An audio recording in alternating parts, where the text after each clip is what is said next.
Today we're going to talk about a very interesting word, agnosticism. Many people think there are three main stances someone can take on religion.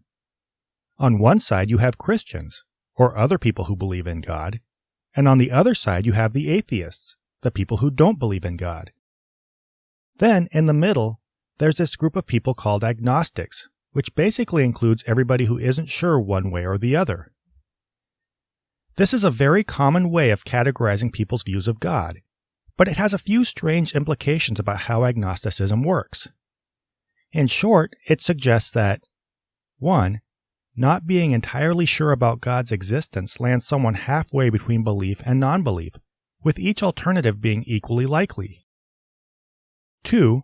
The instant it's brought to your attention, even with no evidence whatsoever, the question of God demands your automatic consideration and should be pondered with a certain level of gravity, meaning that you will, or should, naturally come to some kind of conclusion about it.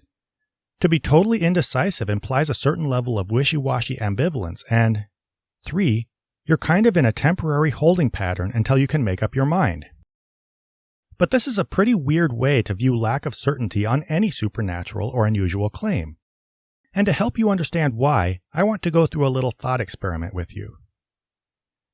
I want you to imagine that out of the blue, someone walked up to you and said he was recently captured by aliens and spent a week visiting their homeworld. How would you respond to this? Now we should pause just a moment and make something clear before you answer. In this story, the person did not offer you any proof that this happened. He just told you about it. So you have no way of knowing that his story was true. So you should pretty much just dismiss everything he said offhand, right?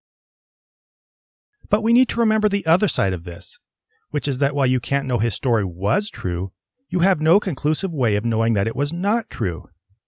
To know for certain that he had never been captured by aliens, you'd have to have followed him around every moment of his life. And to know that his proposed alien planet didn't exist, you'd have to be able to observe every inch of space all at once. Thus you, at least technically speaking, would have to confess a certain amount of uncertainty about whether or not this guy had been captured by aliens. This would make you agnostic in your view of his story. And to understand what this means, let's quickly break down the word agnostic. It's comprised of the prefix a, which roughly means without or lacking, and the root word gnostic, which refers to knowledge. Thus it's used to describe someone who lacks knowledge one way or the other about a specific proposition. In other words, if someone tells you something and you don't know from direct observation or reasonable forensic evidence whether or not what they're saying is true or false, you would be an agnostic as it relates to their claim. We're constantly exposed to propositions, similar to this one about UFOs, that we can't disprove but for which we have no real evidence, meaning we're agnostic about an overwhelming number of claims. So what do we do with them all? How do we react when a person comes up and tells us about UFO abductions, or fairies living in his garden, or a Bigfoot he's seen walking through the woods? Would these claims quickly grab your attention? Since you don't know whether they're true or false, would you consider each possibility equally likely? Would you feel stuck in the middle, with both possibilities tugging at your attention until you investigated conclusively enough to land on one side or the other? Probably not. If you're an intelligent person with a well-developed sense of perspective, you would probably dismiss these claims, setting them aside and giving them very little thought. If someone ever managed to give you compelling proof for one of them, that would be fine.